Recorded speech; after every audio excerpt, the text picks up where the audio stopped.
खरं तर point of information मध्ये कठोर निर्णय घेणं भाग पडतात. सभापती महोदय, तुम्ही मला एवढा वेळ 289 ला दिला नाही, एवढा वेळ भारतीय जनता पार्टीच्या गटनेत्याला दिला. खरं तर हा अन्याय आहे. खरं तर हा अन्याय आहे. किती वेळ द्यायचा ते मी ठरवत असते. खरं तर हा अन्याय भरपूर वेळ दिलेला आहे. पण माझा या विषयातला मुद्दा असा आहे, मनोज जरांगे पाटलांनी आरोप स्पेसिफिक उपमुख्यमंत्री देवेंद्रजी फडणवीस यांच्यावर केलेले आहेत. परंतु मागचं सगळं 2, 4, 6 महिन्याचं आंदोलन बघितलं तर त्यांनी माननीय मुख्यमंत्र्यावर कधी आरोप केले नाही, माननीय उपमुख्यमंत्र्यावर कधी आरोप केले नाही. सभापती मला बोलू द्या. सभापती महोदय, त्यांनी सगळे नाव घेतलं, मला बोलू द्या.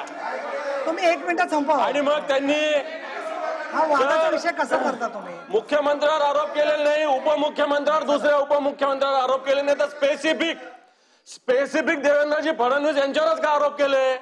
तर आमचंही म्हणणं त्याची चौकशी व्हावी. आम्ही कुठे नाही म्हणतोय, याची चौकशी झालीच पाहिजे. कारण आजही त्यांच्या बोलण्यातून असं वाटतं की माननीय मुख्यमंत्र्यावर मनोज जरांगे पाटलांचा आजही विश्वास आहे. कमी जास्त असू शकतो, पण देवेंद्र फडणवीस साहेबांवर त्यांचा विश्वास नाही.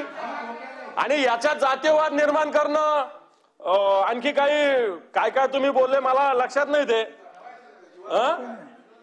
काहीतरी बोलले तुम्ही, मी काय बोलत नाही, मी जातीयवादाचं काही बोलत नाही. परंतु त्यांच्याविषयी बोलले तर त्याची चौकशी व्हावी, आमची पण मागणी आहे ना. आम्ही कुठे नाही मागणी करत आहे.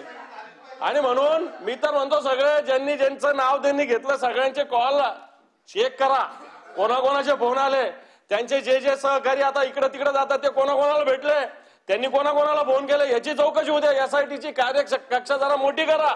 ते जे त्यांनी छोट्या छोट्या लोकांचं, कारण मनोज जरांगे पाटलाच्या आंदोलनाचा आदर करावा लागेल. मागणीचा विषय वेगळा, पण मनोज जरांगे पाटलाच्या आंदोलनाला जर भारतीय जनता पार्टी अशा पद्धतीनं जर मराठ्यांच्या विरोधात भूमिका घेत असेल तर मला वाटतं त्याची भूमिका मला मांडावी लागेल. आणि म्हणून मनोज जरांगे पाटलाच्या आंदोलनाच्या भूमिकाविषयी या सगळ्या भूमिका असू शकतात, पण ते आंदोलन दडपण्याचा प्रयत्न होतोय, आंदोलन दाबण्याचा प्रयत्न होतोय, सन्माननीय विरोधी पक्षनेते, तुमचं पूर्ण झालेलं आहे. 1 मिनिट झालंय तुमचं, तुम्ही वेळ करा. आणि तुमचं जे वाक्य आहे की भारतीय जनता पार्टी मराठ्यांच्या पाठीमागे त्यांच्या विरोधात भूमिका घेत असेल, हे वाक्य मी काढून टाकते आहे, कारण तसा त्यांचा म्हणण्याचा अर्थ नव्हता. सन्माननीय मुख्यमंत्री महोदय, बोला बस.